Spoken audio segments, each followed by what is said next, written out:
Bom, a primeira pergunta que foi lançada no início do programa, professor, é a pergunta que cita duas passagens bíblicas, Romanos 6,14 e cita Lucas 16,16.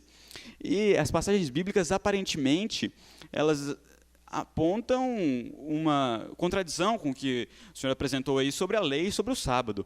Será que nós não estamos mais debaixo da lei? E tudo isso que o senhor disse aí para a gente aguentou uma hora ouvindo você falar sobre sábado, sobre lei, e a gente não está debaixo da lei? Como fica? Boa pergunta, né?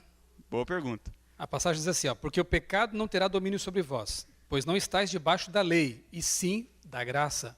Dá a impressão que Paulo está dizendo o seguinte, ó, acabou, né? Não precisa mais ficar debaixo da lei, desse fardo, né? Só que se você ler, por exemplo, os versos 15 e 17, ele fala assim, ó, e daí? Havemos de pecar porque não estamos debaixo da lei, e sim da graça? De modo nenhum. Quer dizer, Paulo já responde a coisa, né? Só porque estamos debaixo da graça, vamos agora pecar? Não. E no verso 17 ele mostra debaixo de que a gente está na verdade. Olha só. Graças a Deus, porque outrora, antes, escravos do pecado, contudo viestes a obedecer de coração à forma de doutrina a que fostes entregues. Na verdade, o que Paulo diz aqui, não é que nós estamos debaixo dos mandamentos de Deus, mas debaixo da condenação que os mandamentos apontam. Então, quando você aceita Cristo, aí a lei não passa mais a condenar você. Você sai debaixo dela e está debaixo da graça. Uma boa comparação. Estou no tempo ainda? Uma boa comparação. Quando você cumpre, por exemplo, as leis de trânsito, você toma multa? Não? Não. Você obedece direitinho, você consegue ali trafegar com o seu carro sem pagar multa, não é? Agora, no momento que você transgride uma lei de trânsito e o guarda pega você, você está debaixo da lei e a condenação vem, a multa. Pagou a multa, sai debaixo da lei e está debaixo da graça do guarda, né? Então, a lei, o que Paulo diz é que a lei condena, e ela faz isso mesmo. Tem que fazer isso. Uma vez que você aceita Cristo e a graça dele, você sai debaixo da condenação da lei e passa a estar debaixo da graça de Cristo. A lei não é abolida, ela permanece ali. E você vai estar debaixo dela de novo no momento que você cair e você pecar. 2 minutos. Proposta difícil responder. A outra passagem qual era? A outra passagem era Lucas, se eu não me engano, 16:16. Lucas 16:16. Se você quiser abrir a Bíblia também junto com a gente aqui. Estou debaixo da condenação, já passei meu tempo. Vamos lá. A lei e os profetas vigoraram até João. Aqui fala do João Batista, né? Desde esse tempo, vem sendo anunciado o evangelho do reino de Deus e todo homem se esforça por entrar nele. Parece que o texto aqui diz que a lei durou até João, né? Mas, na verdade, aqui basta você... Aqui é simples, eu vou gastar 1 minuto. Basta você comparar com o texto paralelo, lá de Mateus capítulo 11, verso 13. Quer ver? Que diz assim, ó. Mateus capítulo 11, verso 13. É o texto paralelo a esse de Lucas, que diz assim, 11:13. Porque todos os profetas e a lei profetizaram até João. Na verdade, a palavra duraram ali, em algumas traduções, algumas versões, está entre colchetes, porque o original grego não traz a palavra duraram. Está assim, a lei e os profetas até João. Aqui em Mateus, a tradução é mais apropriada, porque diz, os profetas e a lei profetizaram até João, porque quando chega João, aí ele começa a profetizar. Ele começa a anunciar Cristo. Deu para entender? Se isso fosse verdade, como alguns pensam, o Apocalipse tinha que ser rasgado e jogado fora. Quem fala isso está mais por fora que arco de barril. Porque João no Apocalipse é um profeta. E João no Apocalipse vem depois de João Batista. Então aqui não está falando de abolição de lei coisa nenhuma. Aqui está dizendo que a lei e os profetas anunciam Cristo. Quando João Batista chega, ele passa a anunciar Cristo. Arco de barril. Bem gaúcho. Pois é, professor. A segunda pergunta nos diz respeito também 2 versículos bíblicos, Romanos 15:4, que diz assim: porque tudo o que foi escrito no passado foi escrito para nossa instrução, para que tenhamos esperança por meio da perseverança e do ânimo que provém das Escrituras. Então, foi escrito para nossa instrução. E Gálatas, no capítulo 4, se eu não me engano, no versículo 10 e 11, diz assim: guardais dias, meses, tempos e anos. Temo que eu talvez tenha trabalhado inutilmente para convosco. Não dá a entender, talvez, professor, que o sábado é como qualquer outro dia? São só dias que eles guardam, assim como outro dia, domingo, sexta-feira. Por que o sábado é especial? Onde é que está mostrando que o sábado é especial aqui nesses versículos? Você disse bem, Davi. Dá a entender, dá a impressão de que Paulo está nivelando todos os dias. Porque ele fala, guardais dias, meses, tempos e anos. Receio de vós que tenha trabalhado em vão para convosco. Sabe o que é importante sempre, irmãos, fazer? Ler o contexto. Os versos anteriores, os versos posteriores, para saber do que o autor está tratando aqui. Se você ler, por exemplo, o verso 8 aqui do mesmo capítulo, ele fala assim, outrora, porém, não conhecendo a Deus, servíeis a deuses que, por natureza, não são. Mas agora que conheceis a Deus, ou antes, sendo conhecidos por Deus, como estáis voltando outra vez aos rudimentos fracos e pobres, aos quais de novo quereis ainda escravizar-se, aí ele diz, guardais dias, meses, tempos e anos. Que dias são esses? Dias do paganismo.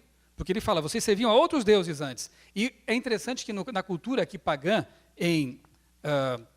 nos tempos aqui de Paulo, eles tinham festivais religiosos também.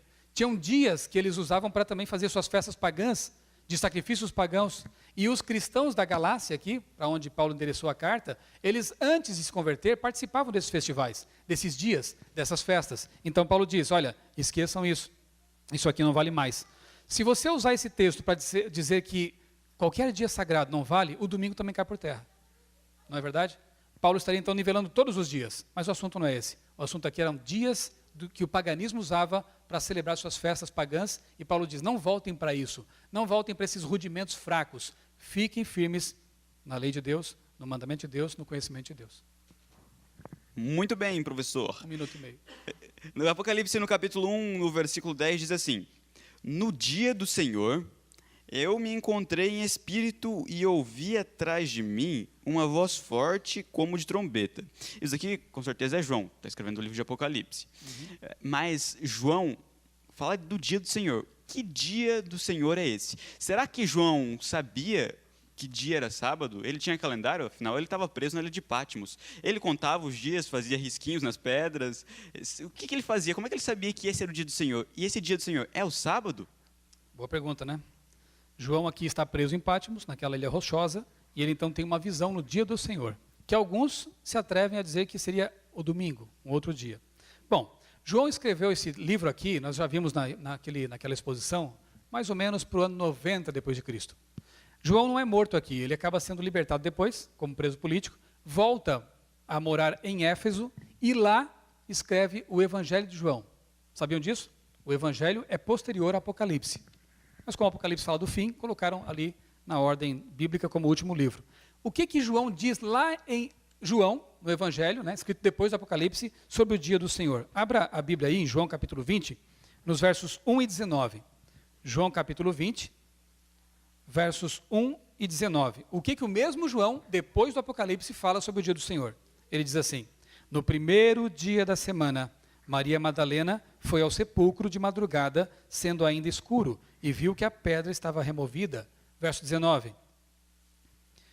Ao cair da tarde daquele dia, o primeiro dia da semana, trancadas as portas da casa onde estavam os discípulos, com medo dos judeus, veio Jesus, pôs-se no meio deles e disse-lhes, paz seja convosco. Qual é o primeiro dia da semana? O dia que vem depois do sábado. E o mesmo apóstolo vai dizer depois, porque Jesus é Senhor também do sábado. Se Jesus é Senhor do sábado, qual é o dia do Senhor que o mesmo João diz lá no Apocalipse ter tido a visão? É o sábado, que vem antes do primeiro dia da semana. Aliás, esse texto aqui é interessante, né? Porque alguns dizem assim, ó, eles estavam reunidos lá naquela casa, então, porque estavam reunidos no domingo, aquilo tornou o dia sagrado. Mas a reunião não era para cultuar a Deus. Aqui diz, trancadas as portas com medo dos judeus. Estavam ali com medo, não fazendo culto. Então esse texto realmente não está validando o primeiro dia como um dia de culto ou um dia sagrado. O dia que João teve a visão foi o sábado, com certeza. Professor, eu vou me levantar. Está empolgado, hein? Não, hoje Chegou a levantar agora. Essa pergunta aqui é uma pergunta que é capciosa.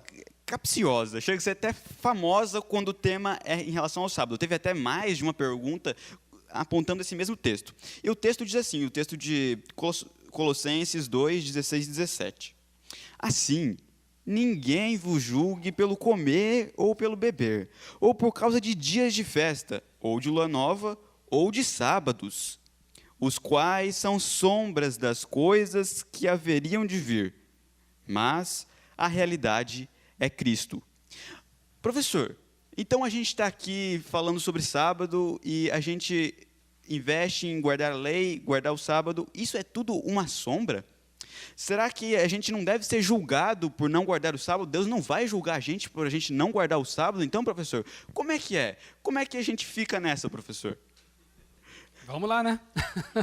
Ele chegou a levantar, mas eu vou ficar sentado aqui porque a gente responde tranquilamente esse assunto. Veja, a palavra Shabat, ela significa o que mesmo? Nós vimos lá. Descanso, cessar sua obra.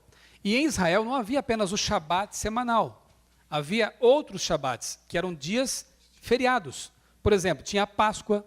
Lembram de outras festas? Tinham 7 festas, né? Tinha Páscoas, tinha Pentecostes, tinha Dia da Expiação, Festa dos Tabernáculos. Eram 7. 3 delas eram realmente festas. E outras 3 eram sábados cerimoniais. Note que os 10 mandamentos falam de o sábado. E mais, Deus fala o meu sábado, ou os meus sábados. E aqui fala de sábados. Outra coisa, aqui é dito que essas festas, ou esses dias, eram sombra de alguma coisa que viria. O sábado não é sombra de nada, porque ele foi criado quando mesmo? Lá na origem, na criação, e vai até a eternidade. O que era sombra, então? Eram as cerimônias relacionadas com o santuário. Por que eram sombra? Porque elas apenas apontavam para uma realidade maior, que era Cristo. Quando João vê Jesus vindo lá para ser batizado, ele diz o quê? Eis o Cordeiro de Deus que tira o pecado do mundo. Jesus era o Cordeiro verdadeiro. Os cordeirinhos que eram mortos no santuário eram sombra, apontavam para Jesus, era uma ilustração. Assim como as festas judaicas também eram sombras e eram chamadas de sábados. O texto fica claro quando você lê assim, olha só. Ninguém vos julgue por causa de comida, bebida, ou dia de festa, lua nova ou sábados. Pergunto, a lei de Deus menciona alguma comida? Não. Eu me refiro aos 10 mandamentos. Os 10 mandamentos mencionam alguma festa? Não. Então, que sábados são esses relacionados com comidas e festas? Os sábados cerimoniais que os judeus praticavam. Se você ler, por exemplo, o verso 14, diz assim, ó, tendo cancelado o escrito de dívida. Você não perguntou essa, mas eu vou anunciar já para você. Você vai perguntar para mim Já vou antecipar. Ah, tá. Você então já zero o cronômetro lá e começa a contar outra. Tendo cancelado o escrito de dívida que era contra nós e que constava de ordenanças, o qual nos era prejudicial, removeu inteiramente, encravando na cruz. Depois vem o verso que você leu, querendo me pegar aqui. Ele começa falando desse escrito de dívida que consistia de ordenanças. Os 10 mandamentos não falam de ordenanças, falam de leis, de mandamentos. Ordenanças que foram cravadas na cruz são as cerimônias do santuário, que foram cumpridas por Cristo e assim invalidadas. Quer exemplo disso? Lá em Mateus é dito que, esqueci o verso agora, mas Mateus diz, confia em mim, que quando Cristo morreu na cruz, o véu do templo se rasgou de alto a baixo, lembra? O que Deus está dizendo com isso? De alto a baixo, não foi de baixo para cima, um homem forte foi lá e rasgou. Lá do alto, um anjo rasgou aquilo. Estava dizendo o seguinte, olha, esse santuário aqui na terra não vale mais. Foi cravado na cruz. Daqui para frente, o que vale é o santuário celestial, essa é a realidade. Esse texto não tem nada a ver com 10 mandamentos, tem que ver com os sábados cerimoniais que prefiguravam a morte de Cristo. Porque se fosse... Eu vou emendar um pouquinho. Mais 2 minutos, eu deixo. Tá bom. Obrigado aí, Davi Rocha. Porque se fosse o sábado da lei de Deus, Paulo estaria, me perdoe a expressão, meio doido aqui. Porque no mandamento, lá em Romanos 3,31 ele fala assim, porque a lei é santa, o mandamento é santo e justo e bom. No outro momento ele fala que a lei, ela não é anulada pela fé, nós cumprimos a lei. Como é que ele pode dizer que aqui então a lei foi abolida? Não é? Ou a Bíblia está harmônica, ou ela se contradiz e jogamos fora. Não é? Então aqui, certamente o assunto não é a lei de Deus, porque o próprio Paulo diz, eu guardei a lei de Deus, eu fui fiel aos mandamentos de Deus, e a lei de Deus é santa, justa e boa. Então aqui não é algo que seja realmente tão bom assim, era algo que apontava para alguma coisa, e depois perdeu a sua validade.